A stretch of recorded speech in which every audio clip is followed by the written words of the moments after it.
This video contains news and analysis related to a recent terror attack in Kashmir. The content may include sensitive visuals and discussions that could be distressing to some viewers. Viewer discretion is advised. We strongly condemn all forms of violence and terrorism. The purpose of the content is solely to inform and create awareness based on verified reports. Top quality और consistent performance के लिए सिर्फ silver pump नाम याद रखना। Operation সিঁদুরের পর এবার বিদেশে প্রতিনিধি দল পাঠাচ্ছে কেন্দ্র। প্রতিনিধি দল থেকে ইউসুফ পাঠানের নাম তৃণমূল কংগ্রেস প্রত্যাহার করেছে। তৃণমূলের সঙ্গে আলোচনা না করেই কেন ইউসুফের নাম অভিষেক বন্দ্যোপাধ্যায় প্রশ্ন তুলেছেন।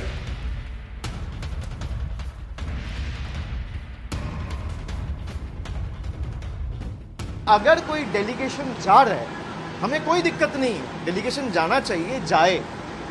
और जिस तरीके से टेररिज्म को बढ़ावा देके इंडिया का पीस को डिसरप्ट करने का प्रयास पाकिस्तान की तरफ से हो रहा है, उसका हम कड़ी निंदा करते हैं। उसको ग्लोबल स्टेज में रखना भी चाहिए, लेकिन मेरा पार्टी से कौन जाएगा ये डिसीजन पार्टी का है। Center or the union government cannot decide unilaterally who will represent from which party. The BJP is at the helm. They are responsible for running the country. They are running the union government. They can decide on their part कि BJP से कौन जाएगा। आप अपना party से 4 आदमी को nominate कर दीजिए कि 2 आदमी को नॉमिनेट कर दीजिए, हम कर देंगे। लेकिन तृणमूल से कौन जाएगा ये बीजेपी का लोग कैसे तय करेगा। तृणमूल से कौन जाएगा ये यूनियन गवर्नमेंट कैसे तय करेगा। They are elected on Trinamool symbol. हम तो कह रहे हैं कि इसका ग्लोबल स्टेज पे होना ही चाहिए। আপনারা শুনলেন অভিষেক বন্দ্যোপাধ্যায় আজ দিল্লি যাওয়ার আগে বিমানবন্দরের সামনে তিনি কথা বললেন। আমার সঙ্গে এই মুহূর্তে রয়েছেন বিজেপি নেতা জগন্নাথ চট্টোপাধ্যায়। জগন্নাথবাবু, আমি আপনার কাছে জানতে চাইবো যে এই যে কে যাবেন এটা নিয়েও এই ধরনের সংশয়ের একটা পরিস্থিতি তৈরি হওয়া, সেকেন্ড ইন কমান্ডকে এভাবে প্রেসের সামনে বলতে বাধ্য হওয়া যে দল ডিসাইড করবে, এই সংশয়ের কারণটা কি বলে আপনার মনে হচ্ছে? দেখুন, দেশ আগে না দল আগে, এই বিতর্কে তৃণমূল কংগ্রেস প্রমাণ করলো দল আগে এবং দলের থেকেও আগে দুধেলরা।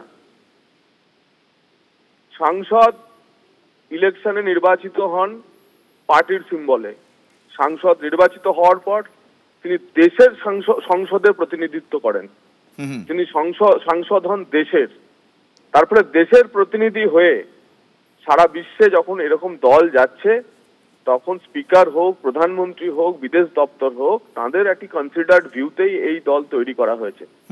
আসাদউদ্দিন ওয়াসি যেতে পারে, বাকি অন্যান্য অনেক মুসলিম সাংসদ যারা আছেন তারা যেতে পারে, কিন্তু তৃণমূল কংগ্রেস ইউসুফ পাঠানকে বিশ্বের দরবারে টেররিজমের বিরুদ্ধে, পাকিস্তানের বিরুদ্ধে, উগ্রপন্থার বিরুদ্ধে বলাতে প্রতিনিধি পাঠালো না। এই বার্তা আন্তর্জাতিক স্তরে বা দেশের দলীয় বিভাজনের না, বিজেপি তৃণমূলের বিভাজন না। আসলে তৃণমূল তার দুধেল ভোট ব্যাংকে অ্যাড্রেস করছে, স্পষ্টভাবে বুঝতে হবে। এবং এদের যে দেশপ্রেমিক হওয়ার একটা সুযোগ ছিল, তাতে আবার একবার ব্যর্থ হলো। এর আগে ওই এক বৃদ্ধ সাংসদ বলেছেন যে অপারেশন সিন্দুর হচ্ছে মাসি সেন্টিমেন্ট, চটচটে আবেগ। এটাই প্রমাণ হয়েছে যে অপারেশন সিন্দুর বা পাকিস্তানের উপর আক্রমণ হলে এদের মনের ভেতরে কি চলে। এখন এই দুধেল গাইদেরকে বার্তা দেওয়ার জন্য যখন সারা বিশ্ব জুড়ে পাকিস্তানের নিন্দা হবে, ইসলামিক মৌলবাদ নিয়ে আলোচনা হবে, ইসলামিক জঙ্গিবাদ নিয়ে আলোচনা হবে এবং ভারতের কড়া অবস্থান বলা হবে, তখন তৃণমূল কংগ্রেস কোনো প্রতিনিধি পাঠাচ্ছে না।